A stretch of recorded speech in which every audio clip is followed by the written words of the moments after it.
Kajian Fathul Bari Syarah Kitab Sahih Al-Bukhari, Kitabul Iman, yaitu tentang iman dan permasalahannya yang ternyata tidak sederhana,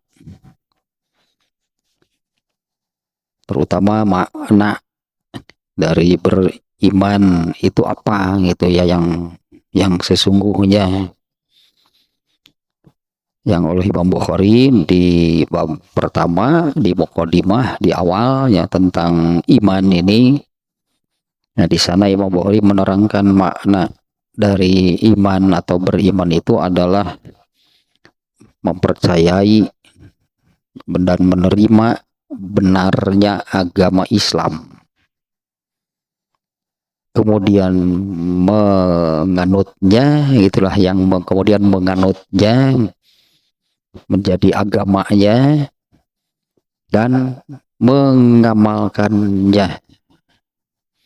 Nah, itu sesuainya dengan sabda Rasulullah SAW, di mana iman itu adalah tasdikun bil qalbi wa ikrarun bil lisan wa amalun bil arkan. Nah, di mana iman ini hal yang paling mendasar ya bagi seseorang gitu ya, di mana pada akhirnya iman inilah yang akan memisahkan manusia apakah menjadi manusia yang abadi di neraka, yaitu yang tidak beriman. Artinya kan tidak percaya, tidak mempercayai benarnya agama Islam, atau Allah menyebutnya kafir ya. Yang tidak beriman, mereka akan pada akhirnya abadi di neraka, dan orang yang beriman pada akhirnya masuk surga dan abadi di dalamnya. Nah, namun dan iman itu ternyata gitu ya tidak otomatis, tidak serta-merta, tidak asal beriman. Ya mesti beriman yang yang setinggi-tingginya. Nah, karena kalau masuk surga pasti, tapi Allah tidak menjamin. Ya, Allah tidak menjamin kalau orang yang beriman itu bebas dari neraka. Artinya ada anehnya kalau orang kafir sudah pastilah mereka masuk neraka dan abadi dan tidak akan pernah ke surga. Nah, kalau orang yang beriman pasti masuk surga tapi tidak menjamin bebas dari neraka. Nah, ini yang menentukan adalah kadar keimanannya. Yang kemarin nih ya, seperti biasa, hanya kita sebelum mulai bab untuk hari ini, bab ke-20 ya, yang kemarin ya bab ke-19 ini juga sangat penting ya, ini tentang iman itu ya. Bab ke-19 adalah jika beragama Islam, artinya orang yang beragama Islam itu ada iman gitu kan, ada iman. Karena kalau tidak sama sekali kan, tidak ada iman sama sekali, nggak akan beragama Islam. Yang kemarin babnya adalah jika beragama Islam tapi tidak mengamalkan ajaran Islam gitu ya, mengamalkan syariat, sebutannya kan syariat, ajaran, ketetapan dalam Islam. Nah, kemarin babnya demikian. Artinya akan ada orang yang seperti itu. Karena kalau yang betul-betul beriman ya yang memenuhi apa itu iman? sebagaimana yang disabdakan oleh Rasulullah SAW, yaitu meyakini benarnya agama Islam, kemudian menganutnya menjadi agamanya, dan mengamalkannya. Bahkan itu kan ya, bahkan tuntutan dari Allah dalam mengamalkan ajaran Islam itu, Allah menuntut mengamalkannya dengan penuh kesungguhan, mengamalkannya semaksimal yang kita bisa. Itu baru tinggi gitu ya, baru tinggi itu keimanannya. Meyakininya sudah pasti ya. Artinya di setiap nanti bab 20 juga nih ada makna-makna yang ini nih. Artinya di setiap pengamalan, karena kan beriman itu harus sampai kepada pengamalan ajaran Islam. Nah, artinya di setiap pengamalan ajaran Islam itu dibarengi, disertai gitu ya dengan keyakinan yang tinggi tentang benarnya apa yang diamalkan itu. Coba sekali lagi nih ya. Yang namanya beriman itu kan sampai ke pengamalan. Nah, kalau yang bab 19 kemarin kan beragama Islam, tentu kan sudah beriman, makanya beragama Islam. Tapi tidak mengamalkan, tapi tidak mengamalkannya, itu beragama Islam tapi tidak mengamalkan ajaran Islam. Nah, semestinya gitu kan, tuntutan dari Allah lah, ya, tuntutan dari Allah itu adalah apabila beriman, apabila menganut agama Islam, maka tuntutan dari Allah itu amalkanlah gitulah ya ajaran Islam itu dengan penuh kesungguhan, semaksimal yang kita mampu, sehingga apa yang ada di luar kemampuan kita itu kan memang Allah tidak menuntut. Tapi kalau yang kita bisa, ya kita mampu, maka Allah menuntut amalkan semaksimal yang kita bisa. Nah, apabila tidak demikian, Imam Bukhari ya, menyebutnya itu istislam. Ini Islam, istislam. Sama gitu kan, Islam, istislam. Kalau Islam yang sesungguhnya, yaitu yang tadi. Islam yang sesungguhnya atau seseorang beragama Islam dengan benar nih beragama Islamnya. Ya, bukan hanya menganut agama tersebut menjadi agamanya, tapi dengan pengamalan. Ya, bahkan pengamalannya pun gitu, pengamalan tingkat tinggi lah itu ya, kesungguhannya tinggi, maksimal itu setiap mengamalkannya. Dimana setiap kali, setiap mengamalkan ajaran Islam itu diyakini dengan keyakinan tentang benarnya itu apa yang diamalkan, apa yang diamalkan tersebut. Nah, apabila tidak demikian, ini di dalam hadisnya kemarin ya, Rasulullah membagikan makanan, anggaplah Rasulullah membagikan makanan kepada beberapa orang, ternyata ada satu orang yang dilewat oleh Rasulullah. Sa'ad bin Abi Waqqas yang saat itu melihat kejadian demikian kan, Rasulullah kenapa dia tidak diberi, dia seorang, dia itu mukmin. Nah, Rasulullah kan yang kemudian menyabdakan, jangan mengatakan dia mukmin, katakanlah dia muslim. Karena kalau beragama Islam iya, kalau sebutan mukmin artinya yaitu yang sampai kepada pengamalan. Di ujung hadisnya Rasulullah bersabda, ya wahai Sa'ad, kamu mengatakan beriman, sementara kan aku mengatakan jangan mengatakan dia mukmin, dia orang yang beriman. Tapi katakanlah dia muslim, dia orang yang beragama Islam. Khosyata ayyakumbahullahu finnar. Karena aku takut, aku khawatir kamu mengatakan dia mukmin, kalau kenyataannya nanti di akhirat dia masuk neraka. Nah, ini nih, ini dalilnya bahwa tidak otomatis, tidak serta-merta orang yang ada iman di dalam hatinya bebas dari neraka. Itu tidak demikian.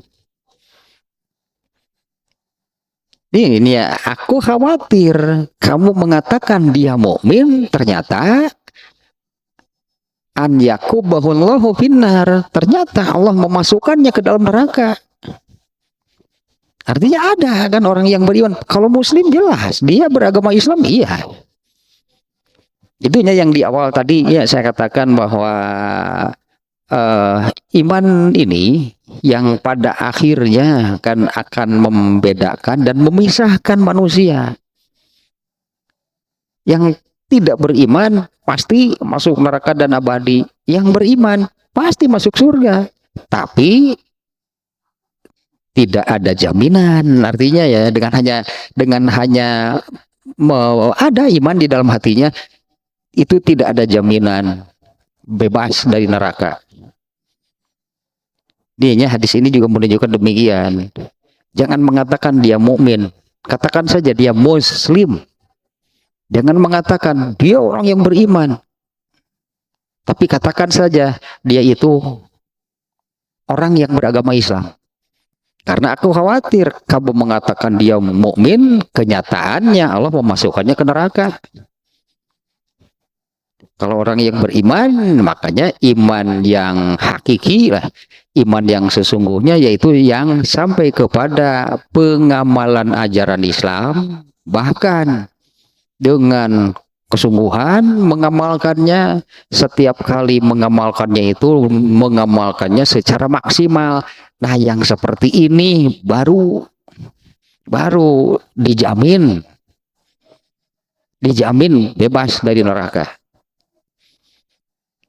Kalau yang hanya beriman iya, tapi tidak mengamalkannya, kan Imam Bukhari menyebutnya itu bukan Islam kalau begitu, tapi istislam kalau bahasa Arabnya, dari akar kata yang sama, Islam, istislam. Jadi istislam itu sebutan, istilah untuk orang yang menganut agama Islam tapi pengamalannya payah, alah gitulah. Pengamalannya payah,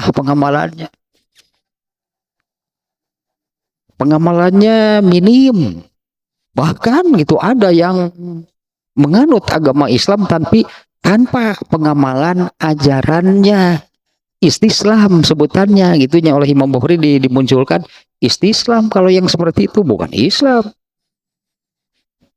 Nah, kurang lebih demikiannya ulasan kemarinnya, di mana benang merahnya dari bab yang kemarin adalah tersirat gitu ya. Kalau benar beriman, kalau benar menganut agama Islam, amalkan berarti ajarannya. Bahkan tuntutan pengamalannya itu dengan amalkan dengan bersungguh-sungguh dan semaksimal yang kita bisa. Nah, itu yang dijamin bebas dari neraka. Yang demikian ya, yaitu yang menganut agama Islam dan mengamalkan itu ajaran Islamnya dengan penuh kesungguhan, dengan maksimal gitunya sesuai dengan kemampuannya. Kalau tidak demikian ya istislam namanya,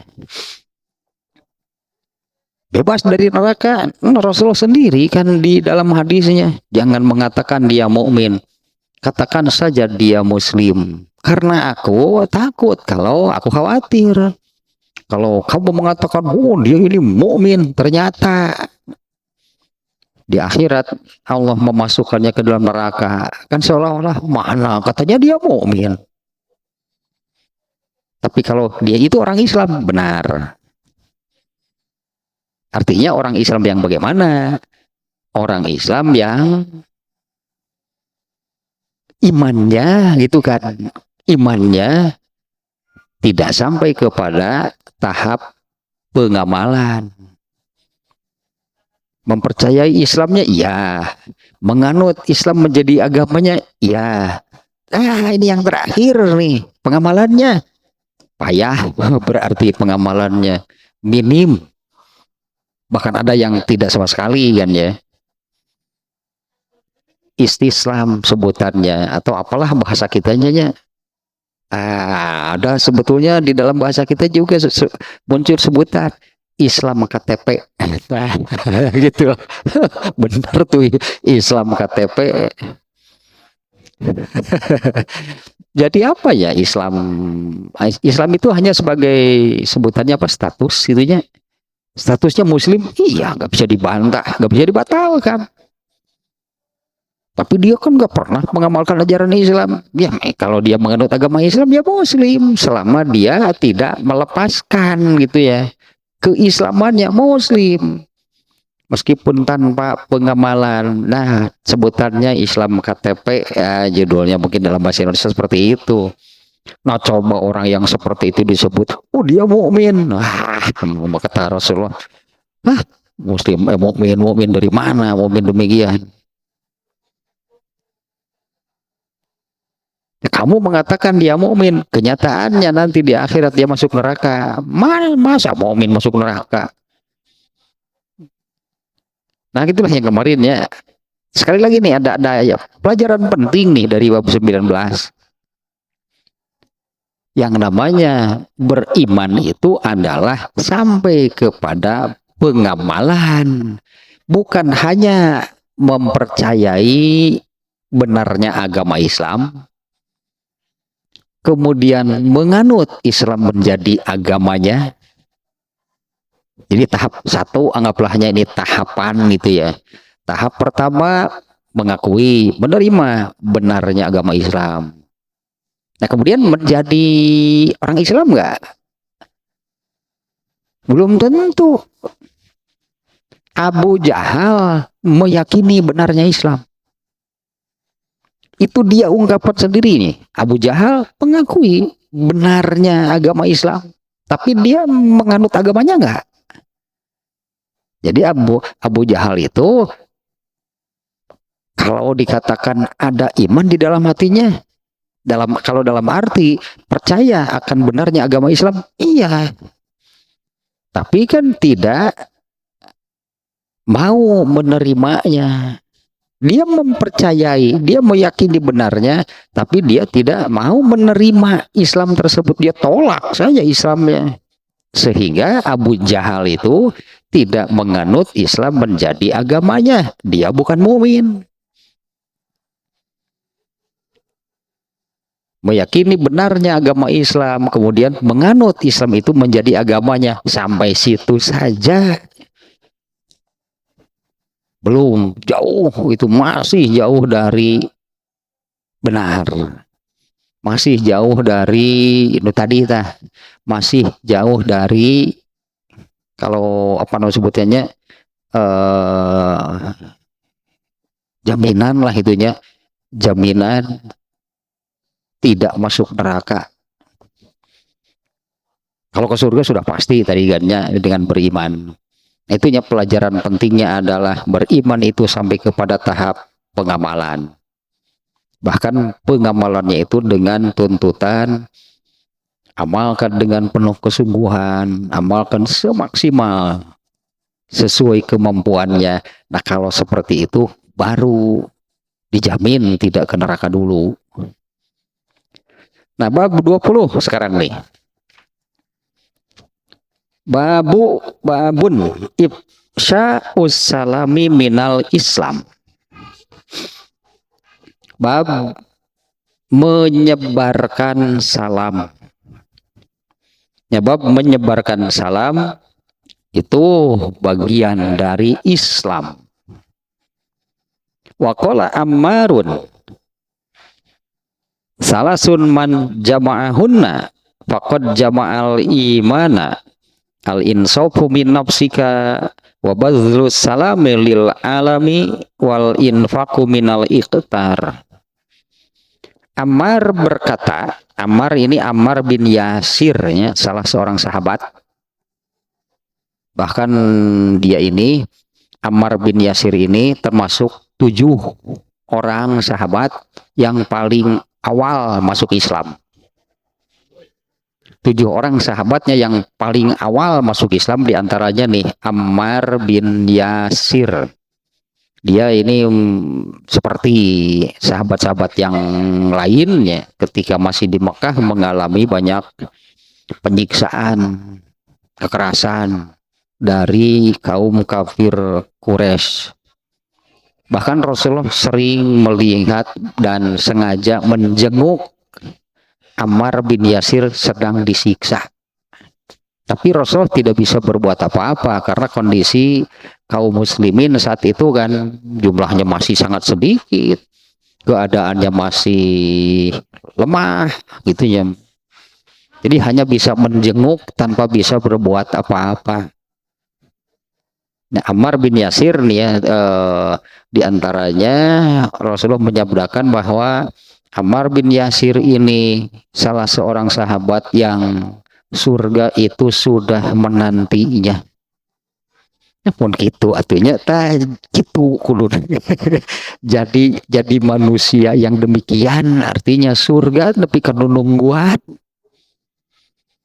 Surga itu sudah ya kita bayangkanlah yang menunggu seperti apa, sudah nggak sabar sebetulnya gitunya. Surga itu sudah nggak sabar, surga itu menunggu-nunggu itu kapan Ammar datang. Ini salah seorang sahabat yang dirindukan gitu oleh surga. Seolah-olah demikian itulahnya. Surga itu menanti-nanti, menunggu-nunggu. Cek surga teh beung sosongeteun. Kalau orang sudah bilang beung sosongeteun sudah sampai pegal nih leher nih. Karena kan menoleh belum ada.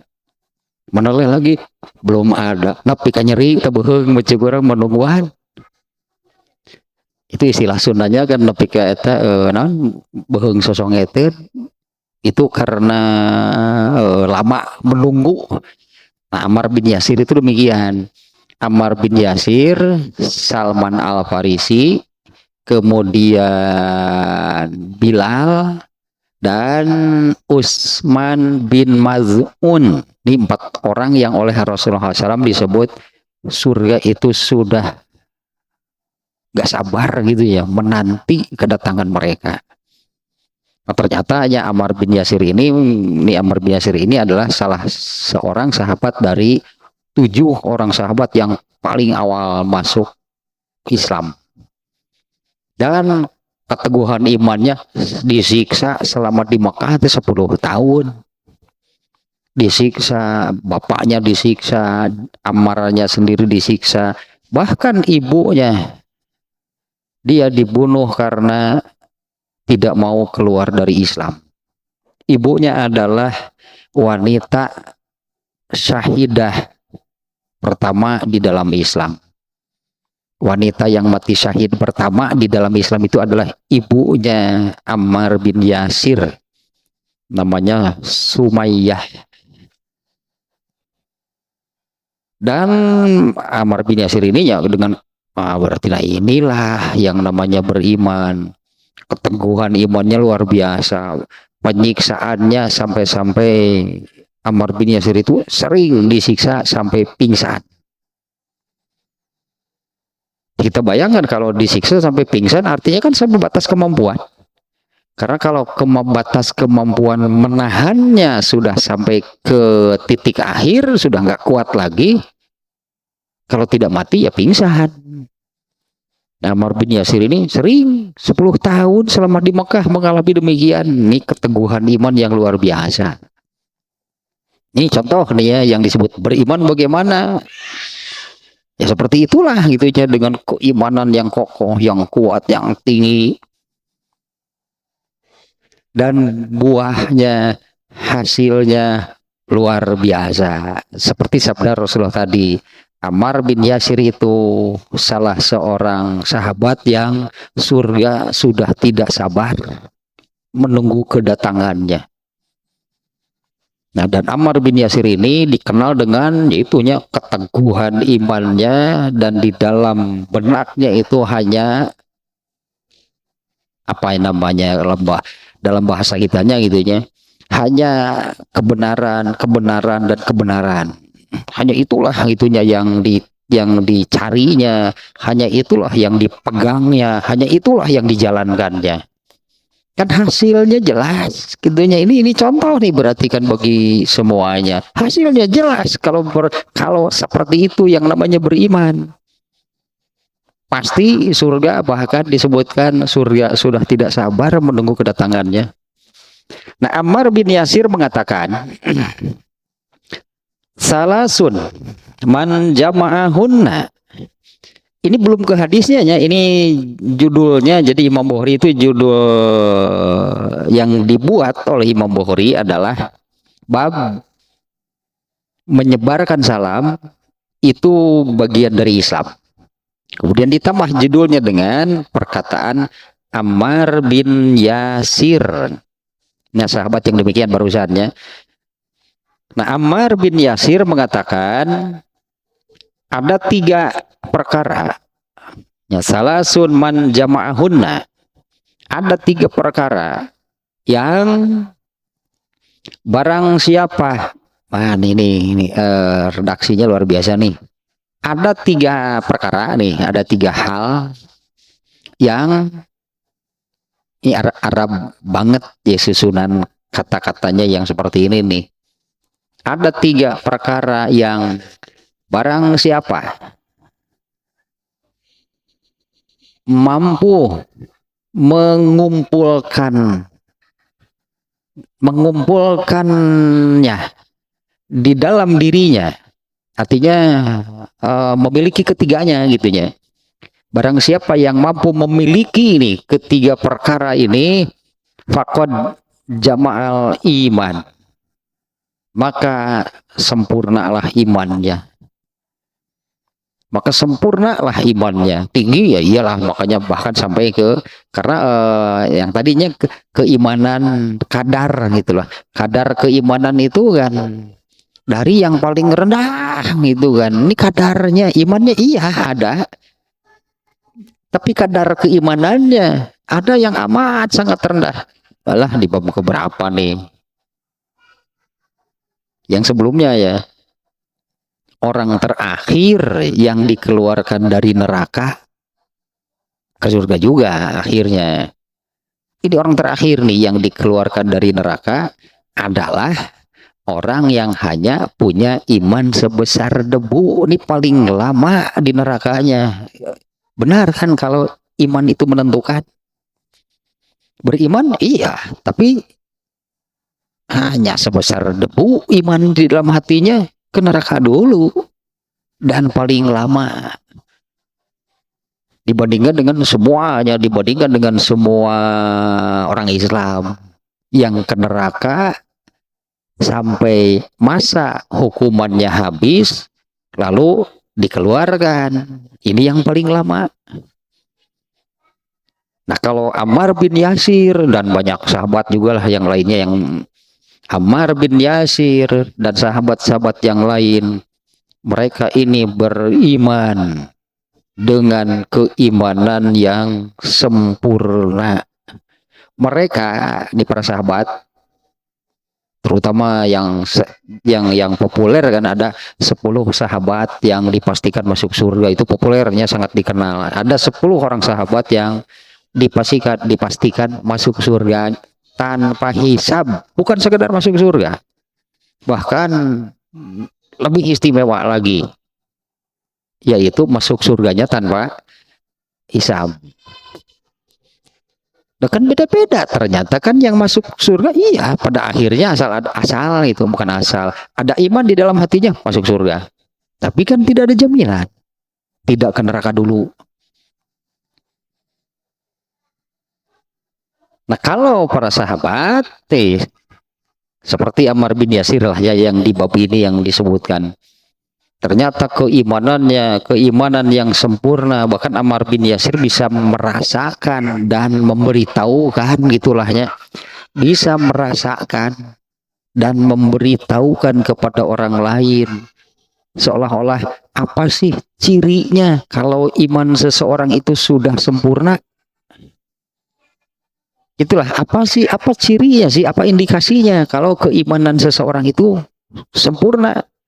Ammar bin Yasir menyebutkan ada 3. 1, al insofu min nafsika. Alah, ini luar biasa nih. Al insafu min nafsika, jujur terhadap diri sendiri. Satulah sebutnya, ini perlu penjelasannya, jujur kepada diri sendiri. Kemudian yang kedua, bazlus salami lil alami, mengucapkan salam kepada semua orang, kecuali kafirnya. Kalau kecuali yang jelas-jelas kita tahu bahwa dia kafir, nah baru nggak boleh, itu ada larangannya berarti lah di hadis yang lain. Tapi pada dasarnya ya inilah yang ifsya'us salam kalau menurut Imam Bukhari-nya, menyebarkan salam kepada siapa? Kepada semua orang. Kalau ini yang dibuat oleh Imam Bukhari-nya kan menyebarkan salam, artinya mengucapkan salam kepada setiap orang yang ditemui. Yang mengucapkan salam kepada setiap orang yang ditemui, kecuali tadilahnya kepada kafir, itu ada hadisnya gitu yang melarang. Tanpa pandang bulu, artinya tanpa pandang bulu kepada siapa? Nah, kepada siapa saja, kepada semua orang. Dan yang ketiga, al infaku minal iktor, dan infak di saat kesempitan. Ya, infak di saat artinya sudah bisa gitunya, tetap artinya nih bukan hanya satu kali kan, bukan hanya satu kali, tetap berinfak di saat kesempitan atau di saat dia pun sedang memerlukan, tapi infak tidak pernah terlewatkan. Nah itulahnya nih, sekali lagi nih, Ammar bin Yasir mengatakan ada 3 perkara. Jadi yang 3 ini memang perlu penjelasannya. Nanti penjelasan nih ada di sini nih penjelasannya. Makna dari 3 perkara yang barusan, yang Ammar bin Yasir nih sebagai sahabat yang yang ada masuk surga tanpa hisab lah gitu ya. Karena Rasulullah sudah menyabdakan demikian, nih Ammar bin Yasir ini adalah orang yang surga sudah tidak sabar gitu menunggu kedatangannya. Karena orang yang luar biasa. Lalu dia bisa mengatakan seperti ini, ada 3 perkara. Ini artinya kan Ammar bin Yasir itu sudah bisa merasakan nih ketiga perkara ini, sehingga dia memberitahukan kepada orang lain. Barang siapa memiliki 3 perkara, ketiga-tiganya nih ya, barang siapa memiliki 3 perkara, maka 3 perkara ini, maka dia ini sudah mencapai titik sempurna gitulah imannya, sampai kepada titik sempurna imannya. 1, jujur terhadap diri sendiri. 2, mengucapkan salam, menyebarkan salam kepada semua orang yang ditemui, dan berinfak di saat sedang kesusahan, sedang kesempitan, dia sendiri sedang membutuhkan.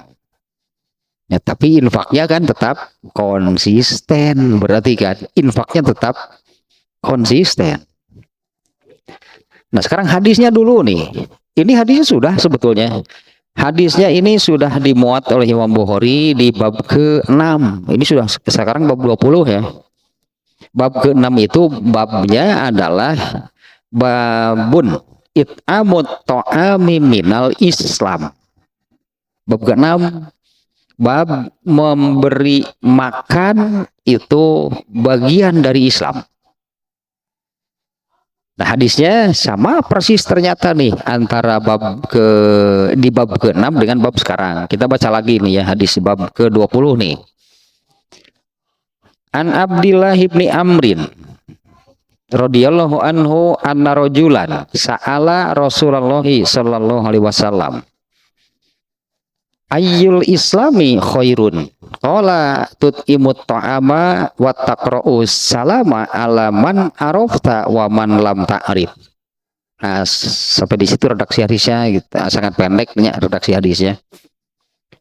Dari Abdullah bin Amr, semoga Allah meridhoinya, dia berkata, ada seseorang atau ada seorang laki-laki yang bertanya kepada Rasulullah SAW, ayyul islami khairun, amalan apa di dalam Islam ini yang terbaik? Rasulullah SAW menjawab, tut'imut ta'ama, memberi makan, wa taqra'us salama, dan mengucapkan salam, ala man arafta wa man lam ta'rif, kepada orang yang kamu kenal ataupun yang tidak kamu kenal. Nah, kalau kata Ammar bin Yasir tadinya yang kedua dari 3 perkara itu adalah menyebarkan salam, mengucapkan salam kepada setiap orang yang ditemui. Nah, bab pokoknya adalah, masalah pokoknya dalam bab ini ya, masalah pokoknya di dalam bab ini adalah mengucapkan salam. Itu bagian dari Islam. Kalau nggak salah pernahnya ya itu di bab ke-6 pernah saya jelaskan, karena isi hadisnya kan tentang memberi makan dan mengucapkan salam kepada siapa saja, kepada semua orang itu yang ditemui. Nah, mungkin sudah lupa. Mungkin sudah lupa nih tentang salamnya sendiri. Ucapannya itu kan assalamualaikum, itu kan yang disebut mengucapkan salam itu assalamualaikum. Ini menjadi salah satu dari hak muslim terhadap sesamanya, sesama muslim. Makanya kafir nggak boleh. Itu dalam hadis yang hakul muslimi ala muslim situn. Hak seorang muslim terhadap sesama muslim itu ada 6. Satu nih, yang satu yang ini tentang salam. Iza laqitahu fasallim alaihi. Apabila bertemu dengan saudaranya sesama muslim, maka ucapkanlah salam. Muslim yang seperti apa? Beragam kan, muslim dari yang imannya sempurna sampai muslim yang imannya hanya sebesar debu. Kan kondisi umat Islam itu demikian kan sebetulnya. Ada muslim yang imannya sempurna, yang terhebat itulah. Muslim terhebat itu ya yang keimanannya sempurna. Sampai kepada muslim yang imannya hanya sebesar debu, ya muslim tetap. Sehingga nah, dalam hadis tadi, iza laqitahu, apabila bertemu dengan saudaranya sesama muslim, ucapkanlah salam. Makanya saya katakan tanpa pandang bulu, muslim ucapkan salam berarti kalau bertemu.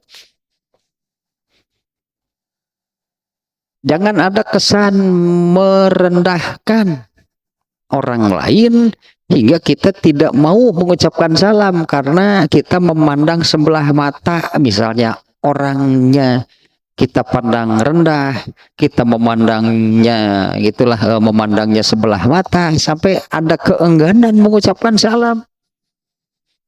Karena kita tahu misalnya ini udah kelakuannya juga. Nah itu gak bisa seperti itu. Pokoknya dia muslim, ucapan salam berarti.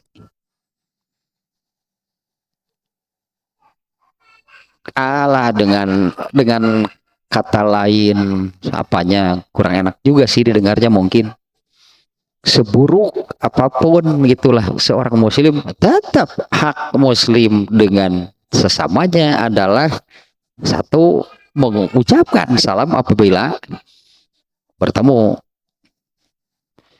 Ya misalnya dia muslim yang durhaka, kobra lah, baragajul lah, muslim kan pokoknya mah Ucapkanlah salam kalau bertemu. Nah, bahkan Rasul sendiri nih, Rasulullah SAW nih dalam sebuah hadisnya diriwayatkan, Rasulullah SAW sedang berjalan, lalu mendapati ada anak-anak nih, anak-anak sedang bermain. Rasulullah yang mengucapkan salam lebih dulu. Rasulullah SAW mengucapkan salam kepada anak-anak.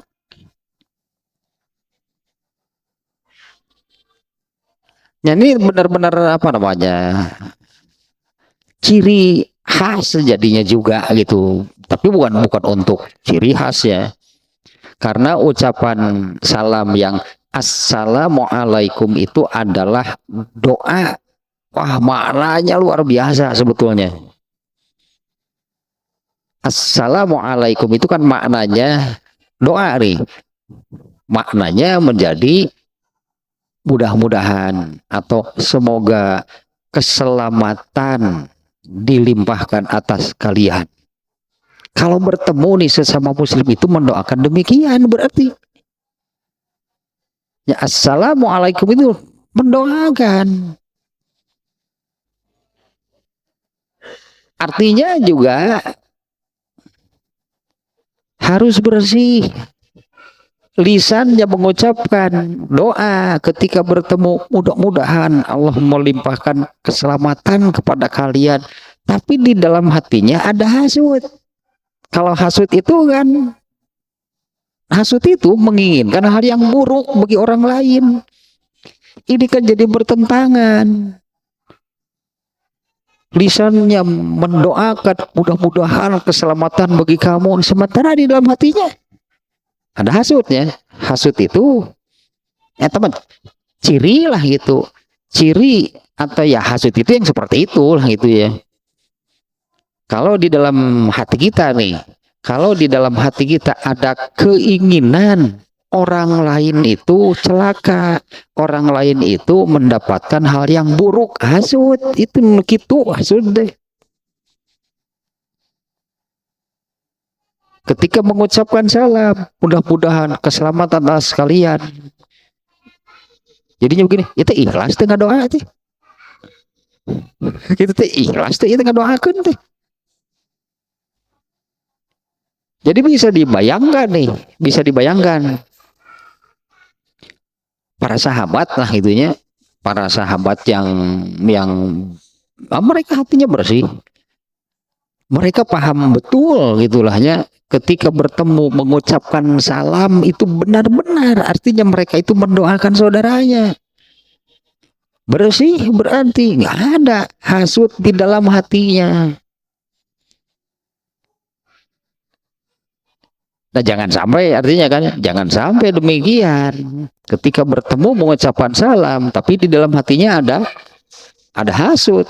Karena ini kan doa ini berarti kan kita menginginkan, mengharapkan hal yang baik, yaitu mudah-mudahan keselamatan dilimpahkan atas kalian. Kan kita menginginkan yang baik berarti.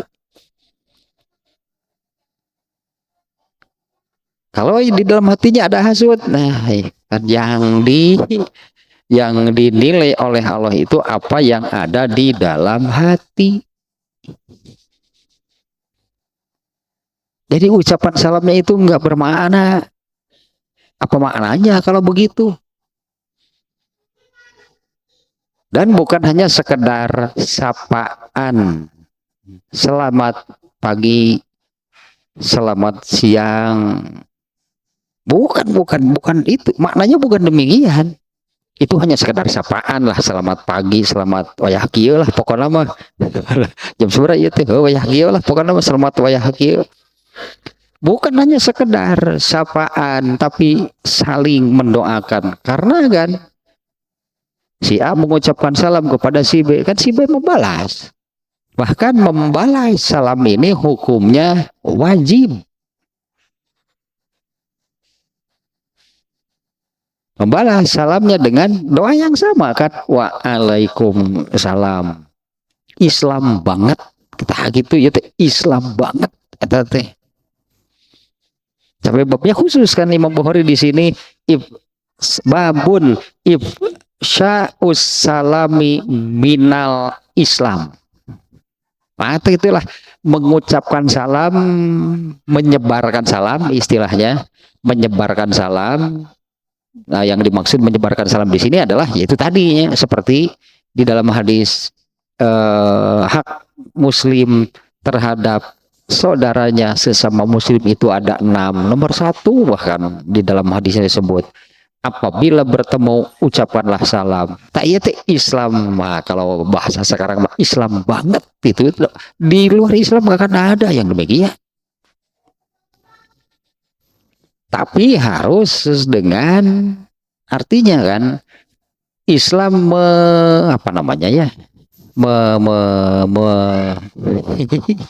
mereduksi, Islam mengikis sedikit demi sedikit keburukan yang ada di dalam hati dengan mengajarkan demikian, seolah-olah dipaksa gitulah, seolah-olah hanya dalam tanda kutip dipaksa untuk mendoakan yang baik bagi saudaranya. Kan soal bagian ya, dipaksa untuk doakan yang baik bagi saudara kamu. Artinya kan apa yang buruk di dalam hati kan harus dihilangkan, karena jadi tidak sesuai antara ucapan mendoakan yang baik tapi di dalam hati ada hasut, sementara di dalam hatinya menginginkan hal yang buruk, kan tidak sesuai berarti. Nah, dengan cara seperti ini ya maka terkikislah hal-hal yang buruk di dalam hati. Mengucapkan salam itu harus dengan apa namanya, pemahaman, penuh kesadaran bahwa ketika mengucapkan salam itu sedang mendoakan saudaranya, bukan sekedar sapaan. Makanya jangan dipermainkan nih ucapan salam. Ini ibadah. Ini ibadah, ini doa. Kalau diucapkan ada pahalanya. Mau dilakukan secara main-main hal yang seperti itu. Sama juga artinya dengan boleh nggak ibadah-ibadah yang lainnya dipermainkan. Suka ada kita kan assalamualaikum warahmatullahi wabarakatuh. Itu naon maksud nanti. Di atas panggung lagi. Di atas panggung itu naon atulah salam teh,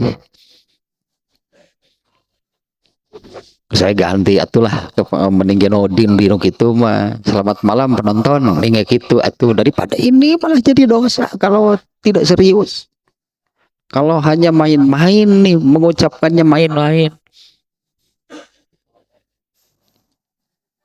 Nah, kita lihat nih Ibnu Hajar al-Asqalani ini terutama tentang ucapan Ammar bin Yasir lah ya. Kalau hadisnya ini sudah maka makna salamnya gitu ya. Makna salamnya itu demikian. Nah, Imam Bukhari itu memunculkan dalam bab ini menghidupkan, memasyarakatkan salam dalam arti yang tadinya, yaitu apabila bertemu itu mengucapkan salam. Nah, itu di alah pandi orang sok ayah bukan sok ayah. Dulu tahun berapa nih slogan ini sempat apa namanya, memasyarakatkan olahraga dan mengolahragakan masyarakat. Olah tahun berapa tuhnya tete slogan itu teh. Ting meureun hari teh masyarakat teh mager meureunnan cari cing dari cek olahraga tuh muncul urang ugat. Sampai dimunculkan slogan demikian oleh pemerintah dulu, memasyarakatkan olahraga dan mengolahragakan masyarakat. Nu slogan teh anu nanti lah bensana incorporisano. Untungnya coba kalau di Sunda kan memasyarakatkan degung, memasyarakatkan degung dan ngadegungkeun masyarakat, dan ngadegungkeun di mana bahasa Sunda mah beda. Memasyarakatkan degung dan ngadegungkeun masyarakat. Ah ini salam itu demikian gitunya, artinya digebiarkan, apa bahasanya gitunya, digebiarkan, dibiasakan sampai mendarah daging lah. Kalau bertemu sudah ringan saja, sudah saling mengucapkan salam dan menjawabnya. Itu Islam banget mun ayeuna mah. Nu kitu teh Islam banget tuh, itu tuh langsung kelihatan ini Islam. Ya apabila demikian kan langsung kelihatan kan ini Islam nih. Ini sampai dimunculkan secara khususnya, dan Rasulullah sendiri kan di dalam hadisnya, amalan di dalam Islam ini yang terbaik apa? Memberi makan dan menyebarkan, gitulah, mengucapkan salam kepada orang yang kamu kenal ataupun yang tidak kamu kenal. Ya, kecuali kalau yang sudah kita tahu persis bahwa orang itu kafir, nah itu ada larangannya, itu hadisnya. Nah ini ucapan ucapan Ammar bin Yasir nih. Ibnu Hajar al-Asqalani mengutip perkataan Abu Zinad bin Siroj yang menerangkan perkataan Ammar bin Yasir. Inna makana man jama'a salasa mustakmilan lil iman. Hanyalah, kata Arab pisan ya, orang yang memiliki ketiga hal yang disebutkan itu mustakmilan lil imani, itu akan menjadi sempurna imannya. Atau makanya saya di awalnya tadi katakan indikasi keimanan seseorang itu seperti apa? 3 nih. Yang disebutkan oleh Ammar bin Yasir. Ini Abu Zinad mengatakan demikian. Memiliki ketiga perkara yang disebutkan oleh Ammar bin Yasir itu akan menjadikan iman sempurna. Karena iman itu ya ini dasar amal ini kan amal semuanya. Ini kan amal yang disebutnya kan, yang namanya beriman itu kan sampai ke tahap 3 kan, sampai ke tahap pengamalan. Jangan seperti Abu Jahal yang hanya tahap 1. Yakin nggak Islam itu benar? Iya. Abu Jahal ditanya demikian, iya, mengakui benar Islam itu benar. Tahap 2-nya kan enggak, kan Abu Jahal dia menganut Islam sebagai kewajiban enggak, kafir tetap kalau begitu. Sampai pengamalan boro-boro kan, boro-boro sampai pengamalan, menganut Islam menjadi agamanya juga enggak. Itu yang terjadi pada Abu Jahal. Nah ini ya ada 3 perkara yang akan menjadikan iman itu sempurna. Karena keimanan itu beredarnya di atas 3 landasan ini. 1, jujur terhadap diri sendiri. Nah, nanti maknanya seperti apa nih ya. Yang kedua, salam. Yang ketiga, sedekah, infak. Karena li anal abda idzat tusifa bil insofi. Karena seorang budak belian misalnya, seorang hamba sahaya, seorang budak belian misalnya, apabila sudah memiliki, ini yang masih yang pertama, yaitu tentang al insofu min nafsika, jujur terhadap diri sendiri. Jujur terhadap diri sendiri itu manusia itu sering di surat apa yang kata lupa lagi kalau menyebut suratnya, tapi ingat ayat dan ini tentang ini. Manusia itu tahu persis terhadap dirinya. meskipun dia mengemukakan berbagai macam alasan. Nah, alasan-alasan yang dikemukakan oleh manusia itu semuanya hanya pembenaran atas kesalahan yang dilakukan oleh dirinya. Padahal dia tahu persis itu salah, tapi dia mengemukakan berbagai macam alasan. Sehingga manusia itu cenderung permisif terhadap dirinya. Atau bahasa Sundanya, jelema mah sok loba ngahampura maneh. Kan baiklah sakitu mah sok teu nanaon. Artinya alah enggak apa-apalah. Kata siapa enggak apa-apa? Kata dirinya kepada dirinya. Nah, manusia itu suka permisif terhadap dirinya. Manusia itu suka membiarkan dirinya melakukan yang salah dan memaafkan. Nah, itu tidak jujur disebutnya terhadap diri sendiri. Manusia itu suka memaafkan dirinya. Jadi permisif sebutannya, permisif terhadap dirinya, seolah-olah ayolah nggak apa-apalah, ayolah silahkan, bolehlah lakukan. Lalu dibelalah dengan berbagai macam alasan. Kumaha atunya da abdi mah, ari geus kitu tah. Sok kumaha atunya da abdi mah. Sering nih merupakan demikian. Ya manusia ki ayatna geurana kieu anu ayatna teh mana teh. Mudah-mudahan ketemu nih ya, ini ada ayatnya yang ya itulah manusia gitu yang seperti itu.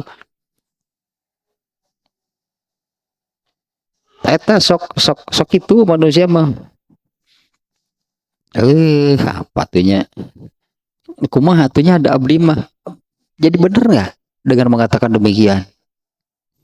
Artinya dia merasa benar dengan alasan yang dia punya.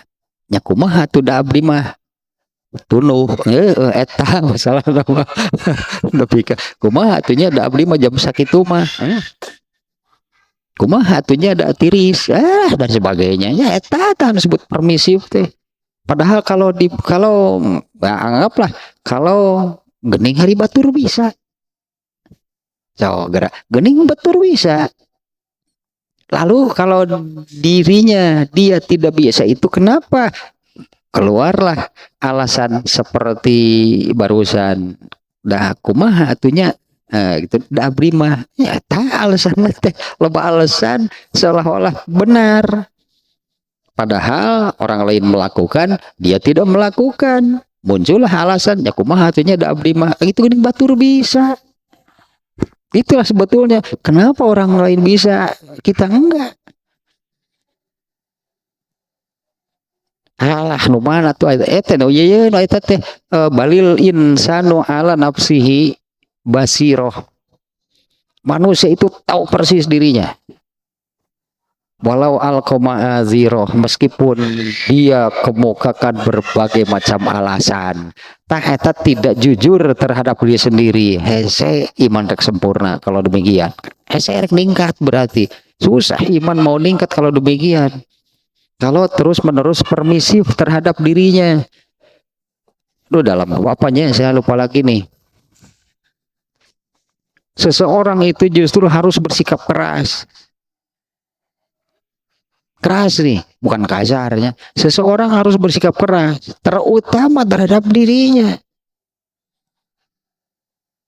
Harus bersikap keras, artinya keras itu harus sampai mencambuk gitulah, memecut dirinya. Jangan permisif, jangan bayar itulah. Ya kumaha atunya da abdi mah tiris. Dah sok atuh disimut tungtung lama. Itu tidak jujur, begitulah sebut tidak jujur terhadap dirinya. Manusia itu sering memaafkan kesalahan yang dilakukan dirinya. Itu diantara yang menyebabkan kesalahan itu akan terjadi berulang. Karena salah dimaafkan. Gening genah, kunci kurang mah. Gening genah dimaafkan nih, berbuat salah ya berbuat lagi. dimaafkan lagi, berbuat lagi, dimaafkan lagi. Tapi yang memaafkan kan dirinya. Padahal tidak berhak disebutnya ya. Yang berhak memaafkan siapa? Orang yang memaafkan dirinya tapi tidak dimaafkan oleh Allah bagaimana? Yang berhak memaafkan itu Allah. Nah, itu yang dimaksud tidak jujurnya terhadap dirinya. Kita baca lagi nih. Surat mana teh? Balil insanu ala nafsihi basiroh walau alqa ma'aziroh.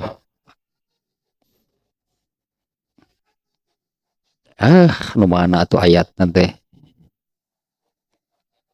Al-Qiyamah. Nah, ini ada nih ternyata nih. Al-Qiyamah ayat berapa? Boga lah ayat belasan, ayat itu tuh redaksinya saya ingat demikian. Balil insanu ala nafsihi basiroh, manusia tahu persis. Ya artinya tahu persis bahwa dia berbuat salah. Walau alqama aziroh, meskipun dia kemukakan berbagai macam alasan, tetap dia tahu bahwa yang dilakukannya itu salah.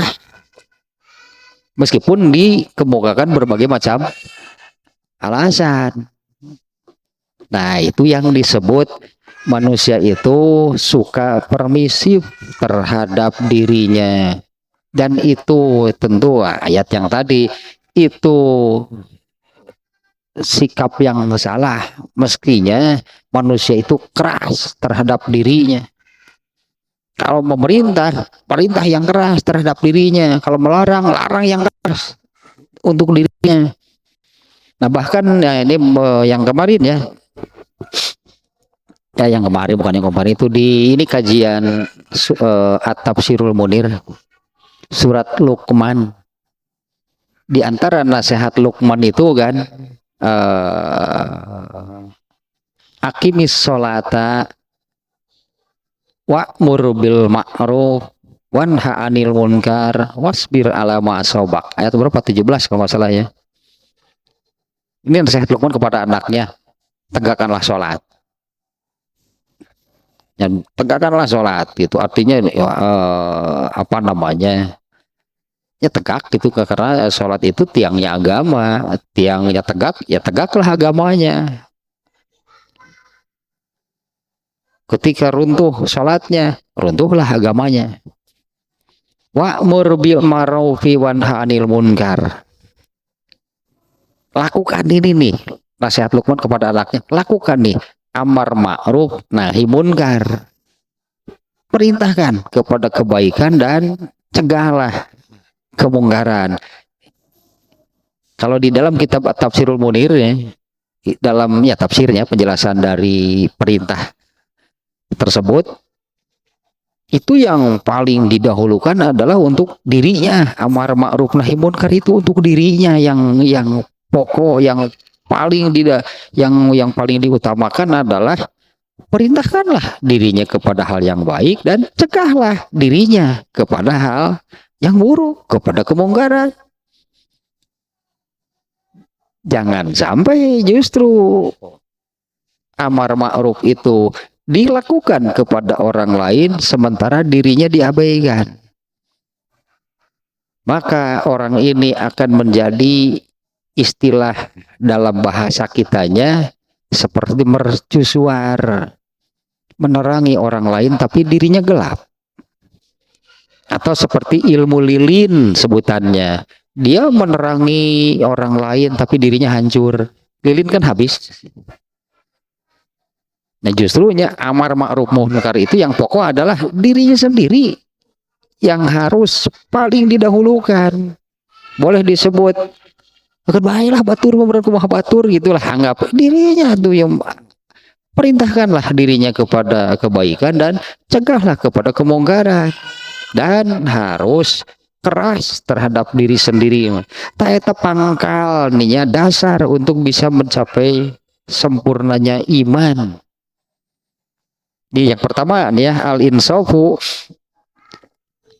Misalnya seorang hamba sahaya, dia tidak akan dia tidak akan mengkhianati orang lain kalau tidak suka mengkhianati dirinya. Ini kalimatnya demikian nih ya. Dia nggak akan mengkhianati orang-orang lain kalau dia tidak suka mengkhianati dirinya. Jadi setiap orang itu sebelum dia mengkhianati orang lain, pasti dirinya sendiri dulu yang dia khianati. Ya, sebelum mengkhianati orang lain, pasti dirinya dulu. Orang yang terbiasa jujur terhadap dirinya, dia juga akan jujur kepada orang lain. Itu pangkalnya, berarti kan dasarnya adalah sesuatu itu terhadap dirinya. Sekali lagi nih, begini nih. Seseorang tidak akan mengkhianati orang lain kalau dia tidak suka mengkhianati dirinya. Dan sebaliknya ya, orang yang tidak jujur terhadap dirinya, dia juga tidak akan jujur kepada orang lain. Orang yang suka mengkhianati dirinya, dia juga akan berkhianat kepada orang lain. Ya karena seperti itulah kebiasaannya. Terbawalah sampai kepada orang lain, bukan hanya bagi dirinya. Nah, kemudian yang kedua yaitu badlus salam, ya, menyebarkan salam, mengucapkan salam, menggebiarkan, sebutannya ya salam. Ini salah satu yatadommanu makarimal akhlak wat tawadu. Ini ciri, salah satu ciri, bukan hanya ini ya. Ini salah satu ciri dari al-akhlakul karimah. Dan juga itu menunjukkan ketawaduan. Mengucapkan salam kepada semua orang dalam arti tidak pandang bulu. Bahkan Rasulullah tadinya mencontohkan kepada anak kecil saja Rasulullah mengucapkan salam. Itu menunjukkan al-akhlakul karimah. Itu menunjukkan ketawaduan dan tidak sama sekali itunya naonnya, jadinya tidak ada gitu merendahkan orang lain. Semuanya didoakan, artinya kan mengucapkan salam itu artinya kan semuanya didoakan. Nah, karena kan ucapan salam itu kan isinya doa. Nah, maka dengan seperti itu semakin gitulah, semakin dekatlah keterikatan di antara hati sesama muslim. Karena ini kan hak, mengucapkan salam ini kan salah satu hak muslim terhadap sesamanya. Nah, maka semakin dekatlah, semakin eratlah keterikatan hati di antara sesama muslim dan kecintaan terhadap saudaranya sesama muslim. Nah, kalau sudah seperti itu kan nggak akan ada, jangankan melakukan yang buruk, mengharapkan yang buruk saja nggak ada. Jangankan melakukan hal yang buruk terhadap sesama muslim, bahkan mengharapkan hal yang buruk pun tidak ada, karena yang didoakannya itu selalu itu kan, mudah-mudahan keselamatan dilimpahkan atas kamu. Jadi nggak akan melakukan hal yang buruk, artinya kan kepada orang lain ya, jangankan melakukan hal yang buruk, bahkan mengharapkan yang buruk bagi orang lain saja tidak ada. Ini bisa kita bayangkan nih ya, ini situasi itu dulu antara Rasulullah SAW dan para sahabat lah itunya. Nah, seperti apa nih keterikatan di hati di antara mereka? Karena kaitannya bukan hanya kaitan emosional, kaitannya ini ukhuwah Islam. Merasa saudaranya itu dengan ikatannya itu adalah agama Islam. Nah, kemudian berinfak di saat sempit, di saat sedang kesusahan, di saat sedang dirinya pun itu sangat membutuhkan. Ini goyatul karom disebutnya. Wah, ini kemuliaan nih, kemuliaan. Orang yang bisa demikian ini kemuliaan, kalau di sini disebut ini sudah sampai kepada puncaknya, ini nih kemuliaan seseorang apabila sudah bisa seperti ini. Jadi sebetulnya kan konsistenkan dulu berinfaknya, sehingga kondisi seperti apapun yang namanya konsisten kan terus dilakukan, berarti kan konsistenkan dulu berinfaknya, infak sodakohnya, sehingga kondisi sedang naik, artinya memang rezekinya sedang ada, sedang banyak, ya infak, karena memang konsisten infaknya.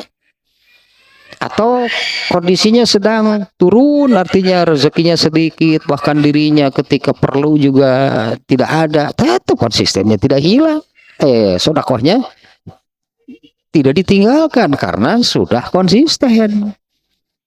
Adapun gitu kan, adapun soal berapa banyaknya, ya sesuaikanlah tadi dengan kondisinya. Kalau sedang rezeki sedang naik misalnya, sedang naik, kondisi rezekinya sedang cukup, bahkan berlebih, masa sih infaknya mau sama dengan ketika sedang nggak punya? Ketika sedang menurun kondisinya, sedang mengalami kesusahan, tetap infak, ya sesuaikan kan dengan kondisinya. Tapi kan konsisten yang pentingnya, ya konsisten dalam berinfaknya. Sehingga kan apabila sudah konsisten, maka dalam kondisi kesempitan, sedang kesusahan, dirinya pun sedang memerlukan, tetap namanya sudah konsisten, pasti dilakukan. Artinya kan apa namanya ya? Kalau saya suka mengatakan jangan nunggu kaya kalau mau sodako, mau kejadian, kita bengar tuh sodako hatara, tungtung nanti dan nungguan bengar tuh bengar. Padahal kan bukan harus besar, ya harus besar sih. Tapi besar di sini kan sesuai dengan kondisinya. Misalnya orang yang punya, ini contoh saja nih ya, orang yang punya 100.000 di kantongnya, dia berikan 50.000, sangat besar kan, setengah, artinya setengah kan, 50.000 kan setengah dari 100.000. Lalu ada orang yang 1 juta, besar mana 50.000 dengan 1 juta? Si A menginfak sodakoh 50.000, si B 1 juta. Tapi si A ini infak sodakoh 50.000 itu dari 100.000 yang dia punya, kan setengahnya. Nah orang yang infak 1 juta, ternyata uangnya 10 miliar. Itu apa artinya 1 juta? Seberapa sih? Seberapa sih 1 juta dari 10 miliar? Kudu pakai kalkulator ngitung lagi. Menurut tadi mah gampang. Punya 100.000, infak sedekah 50.000, setengahnya besar nggak? Besar. Sedekah itu setengah dari yang dia punya, dari uang yang dia punya. Nah ini 1 juta, kemudian so gede, 1 juta besar. Iya, nominalnya pasti lebih besar. Nominalnya lebih besar 1 juta dibanding 50.000. Tapi dia kan punya 10 miliar. Bisa geleh ini 1 juta. Malaikat rek nulis lagi, lebar malaikat lagi horeaman nulis lagi, komo gitu mah disarwakeun jeung nu itu 50.000 punya 10 miliar ya sedekah 50.000 sarua jeung nu sedekah dengan yang punya 100.000 pahalanya sama enggak? Jangan-jangan kalau yang 50.000 dari 100.000 pahalanya sangat besar. Ini yang 50.000 dari 10 miliar Dosa yang jangan-jangan dapat dosa, bukan dapat pahala. Jangan-jangan gitunya dengan kondisi demikian malaikat tapi keperem nulis lagi aing moream nulis lagi punya gocap cenah tuh cenah tuh banyak 50.000 terseberah cenah. Nah gitu infak mah artinya nah karena di hadis ini kan ya sebetulnya ini Ammar bin Yasir mengatakan demikian itu dasarnya ada hadis dari nabinya ada gitu ya. Tapi yang dimuat oleh Imam Bukhari di sini ucapan Ammar bin Yasir. Tetap artinya konsisten infak sodako meskipun sedang kesempitan, itu kan maknanya. Itu kemuliaan yang luar biasa, mulia luar biasa orang yang demikian. Harus besar, iya kan, tapi sesuai dengan kondisinya. Yang tadi kan 50 besar itu 50.000 besar sekali karena dia mengeluarkan setengah dari yang dia punya. Tapi 100.000 bagi yang punya 1 miliar, ya apa artinya 100.000? Nah ini 3 nih ya, nih ciri kesempurnaan iman. 1, jujur terhadap diri sendiri. Artinya harus keluar seperti yang di surat Al-Qiyamah tadinya. Ayat berapa tadi Al-Qiyamah teh? Ayat 14. Nah, keluar dari situ, jangan banyak alasan. Jangan permisif terhadap diri sendiri.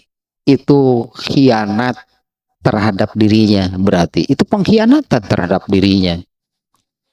Dan jangan dianggap enteng kalau orang biasa berkhianat terhadap dirinya, dia juga akan berkhianat kepada orang lain. Orang yang biasa jujur terhadap dirinya, dia nggak akan berkhianat kepada orang lain. Nggak biasa berkhianat, artinya kan nggak biasa dia berkhianat. Yang kedua, menyebarkan salam. Nah yang ketiganya, berinfak dengan konsisten. Kan ini benang-benangnya demikian ya. Konsisten di dalam berinfak sodakoh di segala kondisi, di semua keadaan. Bahkan nantinya kan, bahkan sampai dalam keadaan terpuruk, sebutlah terpuruk, rezekinya seret, dia juga apa namanya sedang memerlukan, tetap sodakohnya. Ya, kalau sudah konsistennya dilakukan, dan itu puncak kemuliaan seseorang.